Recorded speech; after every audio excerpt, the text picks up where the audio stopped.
Hey guys, welcome back to the channel, and today I'll be talking about the iPhone 16 Plus. So I've been using this device as my secondary device alongside my other devices like the S24 Ultra or the Nothing Phone 2 prior to this, and I'll be sharing my experience in this video, and also at the end of the video I'll be talking with you guys about the buying decision of the iPhone 16 Plus and iPhones in general in 2026. I have divided this video into different categories: build-in design, the display, and so on and so forth.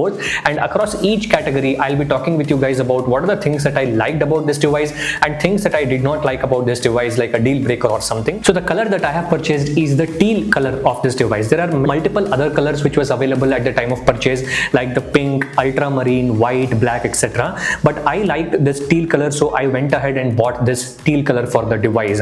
And this device actually weighs around 199 grams. It has a ceramic shield protection on the front, and it has the glass back over here and the aluminum frame. If you remember, this device actually brings back the vertical camera layout of the iPhone 12. So this is the iPhone 12 that I also have. It is in purple color. This had this vertical camera layout, and iPhone 16 also brought back the vertical camera layout.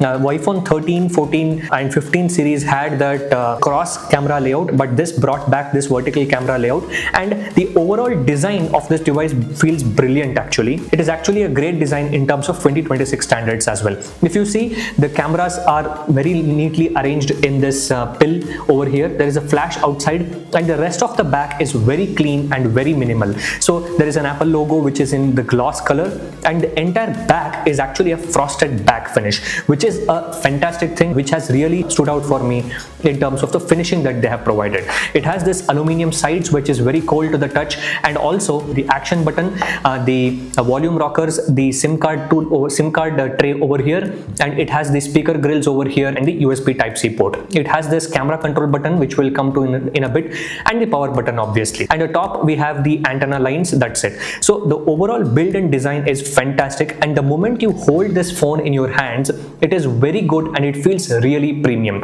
The weight distribution has been made perfectly. Device also has a very slim profile. It is around 7.8 millimeters thick. I've really loved the build and design of this device, and I have no complaints whatsoever with respect to the build and design of this device. I have been using this device on and off, like with case and without case, for some time now. I bought this ESR MagSafe case for this device, and for the last few months I've been using it with the case only. With the case as well, it feels really good. This is actually a MagSafe case, transparent back and green sides it has, and this case also has provided ample protection. And from a local store, I have actually bought a tempered glass for this device as well, which costed me somewhere around 300 rupees or so. And even with that case and tempered glass, it doesn't feel so much of heft. This might feel a little bit hefty or big initial couple of days. Your hands will get adjusted to it and you will not feel that heft of picking up this device. In terms of the build and design, there is no complaints at all, and I've really liked the experience of using this device. The second aspect that I wanted to talk with you guys about is the display and screen quality. Diagonally, it is 6.7 inches, as you all know. And in terms of specifications, this is the Super Retina XDR OLED display. It has HDR10 support, it has Dolby Vision, and overall in the high brightness mode it supports up to 2000 nits of brightness, but around typical brightness is around 1000 nits for this device. Okay, and the resolution is 2796 cross 1290 with around 460 ppi. But when we talk about the overall display quality itself, it is actually fantastic, and I have really loved watching movies or watching content on this device. Especially I watched content on Netflix, Amazon Prime Video, Hotstar. This device supports HDR on Amazon Prime Video with full HD quality. It supports full HD and HDR on Netflix as well. It supports Dolby Vision and Dolby Atmos on Netflix as well, which I'll quickly show you in a bit. As you can see, let's open this series Stranger Things. Dolby Vision, spatial audio, and it has the HD. It doesn't support 4K because of the DRM rights thing or something. Up to it supports full HD, Dolby Vision, spatial audio support as well. It is a fantastic device in terms of the display. So I'm just selecting the 4K resolution over here. Go to advanced, select 4K HDR, and I've selected 4K HDR. When I pinch and zoom it to full, this is how the quality of the display looks like. It is outstanding. Yes, there is no getting away from the fact that there is this pill over here, but you get used to it after watching the videos on it for a couple of days. Even in the outdoor sunlight, right, visibility is very good. It is not a problem at all. However, there is one aspect of the display which is a controversial aspect, which you say is like a con of this device, is the refresh rate of this device. The display has a 60 Hz refresh rate only, as we all know. Until iPhone 17 series launched, the base iPhones used to come with the 60 Hz refresh rate because Pro Motion was only reserved for the Pro devices, right? But this device, the iPhone 16 Plus, which we are discussing today, is actually having a 60 Hz refresh rate display, and it is very bad. And that refresh rate choppiness or that stutter that is there actually feels in your regular usage as well. I agree, iOS has smoother animations, which makes the device feel like it is a higher refresh rate display or something, but no, it is hardware limited to 60 Hz refresh rate. When you use devices which has high refresh rate display day in and day out, you will easily understand why the refresh rate actually matters. It is actually a deal breaker. The refresh rate of the display when you're browsing the interface, when you're browsing anything, it really feels choppy. That is something that is actually a negative point of this device. There is no problems that has occurred like green line or some OLED burn-in or anything that has happened over 1 year. This is about the display experience of the iPhone 16 Plus. Third point, or the third category that I have mentioned, is about the sound experience that comes from the stereo speakers of this device. Yes, this device has a stereo speaker setup. It has support for the Dolby Atmos surround sound. It also has support for the spatial audio as well. Let me open my video itself. So this is my channel. If you guys haven't subscribed still, please go ahead and subscribe.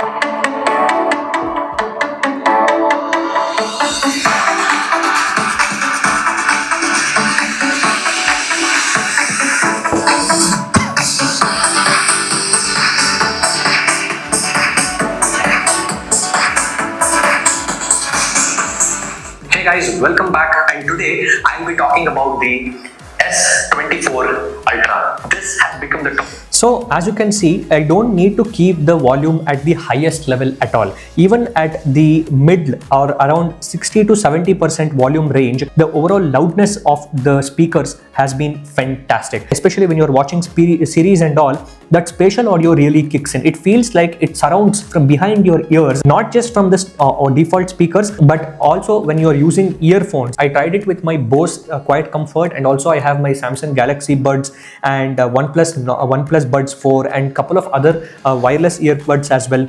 The audio quality or the sound quality from this device is fantastic, and I have no complaints whatsoever in terms of the sound and the speaker quality of this device. Separation is like 55%, or I would say like 52% comes from the bottom speaker and 48 comes from the top speaker. Whenever I'm using this device, right, I use it on speakers because of the good speaker quality, right? I never feel like I need to plug in the earphones unless someone is around me or it is night time. I use the earphones. Otherwise, most of the times I watch videos using the speaker of this device. There is no distortion, there is no creakiness, or there is no issue at the higher sound volumes as well. The bass of this speakers is outstanding, which is like the hallmark of sound in iPhones, which has continued for a long period of time. I'll also quickly do like a side-by-side comparison. So this is the... Hey guys, welcome back to the channel, and today in this quick short I'm going to tell you how to set up automatic battery saver on your Galaxy device. And the device that I'm using for today's reference is the S24 Ultra. Go to the settings over here. So this is the iPhone 16 Plus. Now let's go ahead and increase the volume and try the same on my S24 Ultra. Hey guys, welcome back to the channel, and today in this quick short I'm going to tell you how to set up automatic battery. There is no option of on. If you like the S24 Ultra or the iPhone 16 Plus, you guys can let me know in the comment section. Overall, I really enjoyed with the speaker quality of this device. The fourth category that I want to discuss is the battery. Battery health is 100% from last 1 year. As you can see, the first use was in February 2025. Actually, this device has around 4670 mAh battery. It has wireless charging as well, 25 watt wireless charging using MagSafe. In Qi wireless charging standards, you can get up to 15 watt of wireless charging. When you are connecting the wires, it will charge up to 50% in 30 minutes. Now what I'll do is I'll quickly show you guys how much wattage it will actually pull in. Blitzwolf GAN charging station over here, guys, and this is the Blitzwolf charging cable as well, which is a braided charging cable, which shows how much wattage is actually being pulled for the device charging. As you can see, it is charging over here and it is pulling around 17-18 19, and in my observation the maximum it pulls is around 27 watt only. As they have advertised, the first 50% is very fast. The first 50% will be charged within the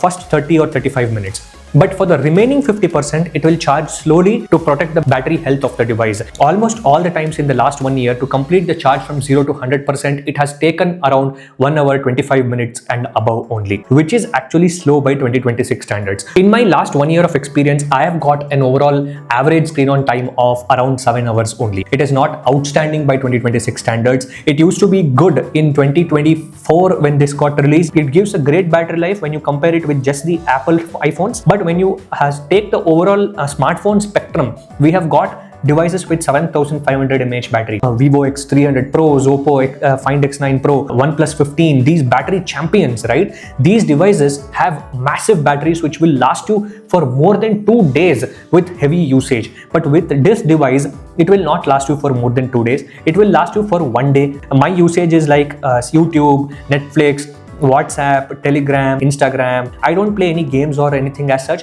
but overall I've got somewhere around 7 hours of battery life, and by the end of the day I'm always left with around 10 or 15% battery left. I put it on my wireless charger and sleep, and by morning I will be having the complete battery again available at 100%. Now let's talk about the basics like the call quality, the Bluetooth, Wi-Fi, etc. The call quality on this device is fantastic. I have used it with the Airtel SIM card, and Vodafone and Jio is something that I'm using right now. Obviously it supports 5G on both the SIMs. Vivo LTE is also fantastic, and the call quality is one of the best that I have experienced. The call quality is better than any of my Android devices that I have used so far. And also there is this voice isolation mode that is there. It will remove all the background noise and it will enhance the quality of the calls. The basics like the Bluetooth connectivity between your phone and your gadgets like your smartwatch, your headphones, both of them are very good. But there is one disappointment that I have is with respect to the Wi-Fi connectivity. The Wi-Fi connectivity is actually very poor on this device and it keeps dropping every now and then. Currently I am very near to the router, that is why there is no issue, but when I just move slightly away, it keeps dropping. Overall Wi-Fi connectivity compared to my Android devices is actually very disappointing. I had the same experience with my iPhone previous device that I showed earlier, which is the iPhone 12 as well. I also have an iPhone 15 with me. I don't know if they have improved with the iPhone 17 series or not, but the Wi-Fi connectivity is very poor. If I'm very near to the router, the Wi-Fi connectivity will be very good, but if I am slightly away from the router, then the Wi-Fi connectivity drops. And also the automatic switching between the 2.4 GHz and the 5 GHz band Wi-Fi network is also a bit on and off. It has IP68 dust and water resistance, immersion inside water bodies for up to 6 meters for 30 minutes. I don't recommend using this device with underwater or something, because there is no warranty that company offers whenever there is a water damage. If you're using it in the kitchen, there is some accidental sprinkles that happens, or if you're outside and there is sudden rain that comes, those things and all are no problems at all for this device. Now next thing is the camera control. Okay, when you click on this camera control button, the camera opens. In the last 1 year I have used this probably 2 times.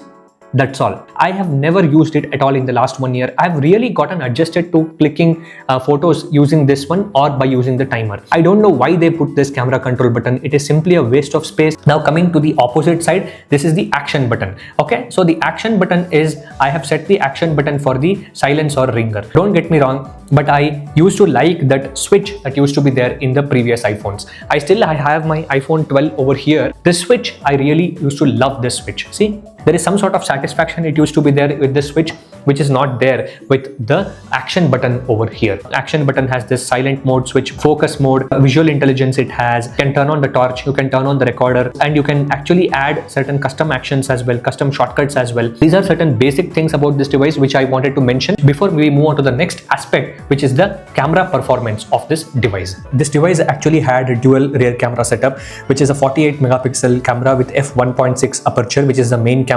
It has this sensor shift optical image stabilization as well, and the secondary camera is an ultra wide angle camera with a 12 megapixel resolution and 120 degrees of a field of view. This also has the face detection autofocus as well. The camera supports 4K at 60 fps and Dolby Vision HDR recording, and the front camera is a 12 megapixel f1.9 aperture camera, and this front camera also supports the 4K 60 fps video recording as well. As you guys know, this device supported different photographic styles like the mood, standard, vibrant, dynamic, natural, luminous and other styles, but I usually used the natural style or the vibrant style for most of my captures.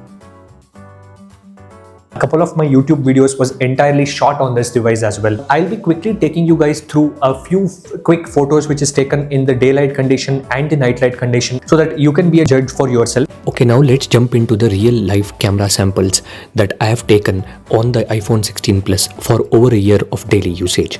This phone packs an advanced dual camera system with 48 megapixel fusion lens with 12 megapixel ultra wide angle camera. It keeps a stable detailed shots every time in all the lighting conditions. The colors are rich, contrast is controlled, and dynamic range holds up well in both bright and shaded areas thanks to the photonic engine and smart HDR processing. The low light camera is something that has impressed me the most. The camera performs admirably, reducing noise, decent detail and steady exposure. It won't match the flagship level Pro cameras, but it is definitely impressive for a non-Pro iPhone. Zoom performance is clean up to 2 times in the optical equivalent. However, beyond that is into the digital territory. Out of all of the photos that I have taken from the iPhone 16 Plus, the low light images are the ones that has impressed me the most. For everyday shooting, travels, portraits, food, landscape photos, as of 2026, iPhone 16 Plus camera still holds good as an excellent camera. For the videos, it is still right up there among one of the best phones for videos in 2026 as well, along with the latest iPhone 17 series.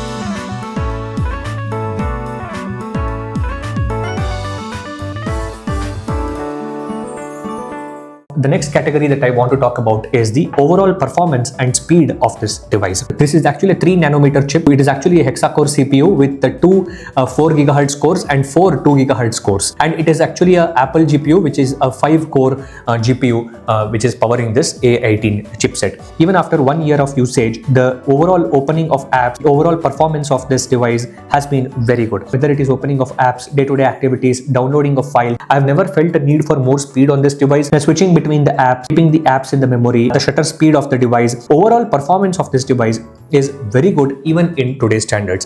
For Geekbench, I have done a retest of this device. As you can see, the current scores are around 3310 for the single core, and multi-core is around 8346. This is still one of the top devices in terms of overall performance. Now let's talk about the next category, which is the software experience that is there on this device.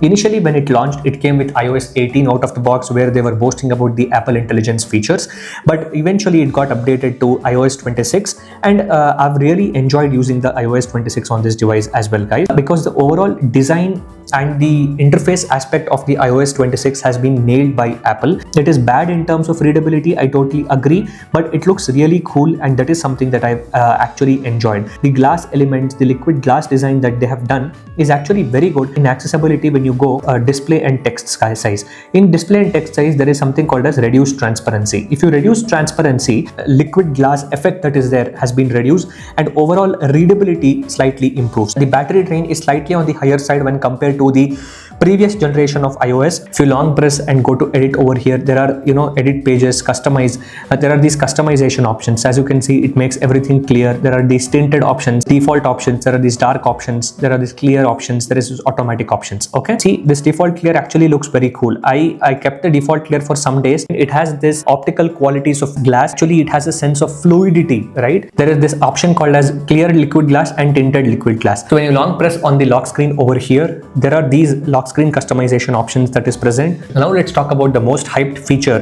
which is the Apple Intelligence. There is live translation with AirPods, which is there, live translation in your text message, which is there. There is this Genmoji thing that is there. In the image playground, there is this animation styles, illustration, sketch, Genmoji, ChatGPT kind of animation styles is there. As you can see, when iPhone works with ChatGPT, it can do more for you. The AI features that is present on the iOS device is not as good as Gemini, which is there in Android devices. Okay, There are not very exciting things as part of the AI features on the iOS. One more thing that I would like to say is iOS has been one of the most stable operating systems till date, right? But it is not the case with iOS 26. Updates have not been so bug free that I can claim that it is one of the stable operating systems that I have used or something. No, there are few bugs here and there. Even in terms of the liquid glass implementation, I have seen certain issues in many areas actually messes up the overall experience of your device. Samsung's One UI is the most stable operating system that is there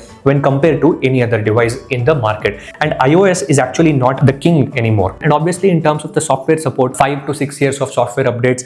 This was launched in 2024. You got an update in 25. The updates will be coming till 2030 for sure. The next category is the unboxing experience of this device.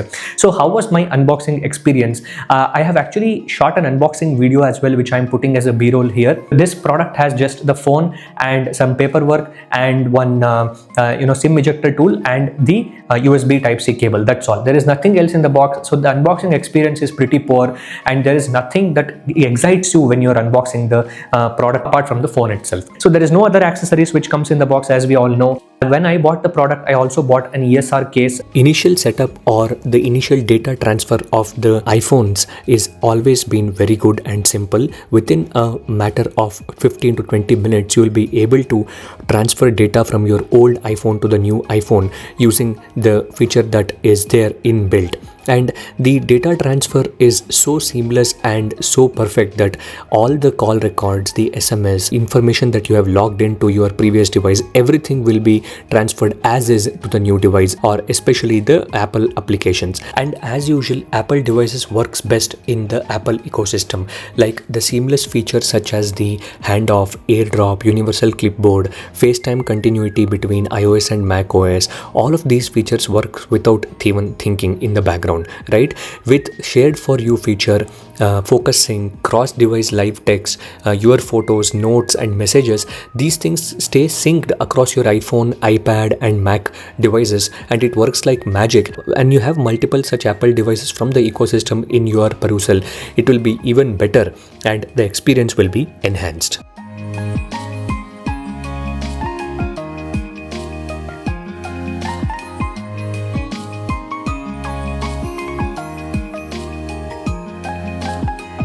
Now let's come to the final part of this video, which is the buying decision of the iPhone 16 Plus. I have taken you guys through my experience of using this device from the last 1 year or so, and I have explained each of the aspect of this device, right, across all the different categories. But when you are making a buying decision, you need to understand the market positioning of this product at this moment, right? The base iPhone that is currently there is the iPhone 16e, which is a big no, right? You have to strictly avoid iPhone 16e, which is a very bad device. Okay, please don't buy the iPhone 16e.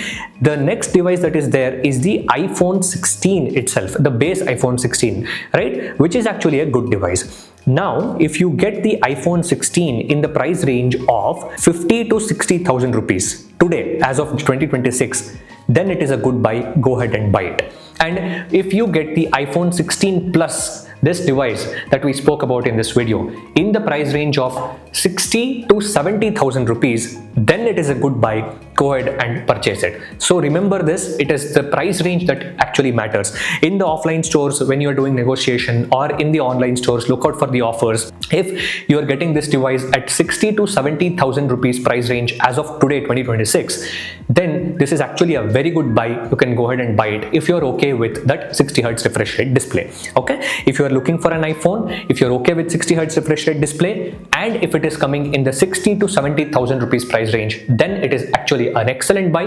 Go ahead and buy it. Above 70,000 rupees, it gets a little bit tricky. The iPhone 17 is officially priced at around 83,000 rupees, and with card offers, you can get it around 78,000 rupees. And during the sale days, even on Amazon, Flipkart, Vijay Sales, on Chroma, Sangeeta, Reliance Digital, such offline stores as well, you can get it around 74,000 rupees, which is actually a very good deal. So in the 70 to 80,000 rupees price bracket, iPhone 17 becomes a better option rather than the iPhone 16 Plus. So that's it for this video, guys. Please let me know your questions, your comments, your thoughts in the comment section below. Feel free to interact with me. If you have any questions, if you have any doubts about what device to buy, in which category, so on and so forth, let me know in the comment section below. Thank you so much for watching, guys. Please subscribe to the channel, and I'll catch you guys in the next one.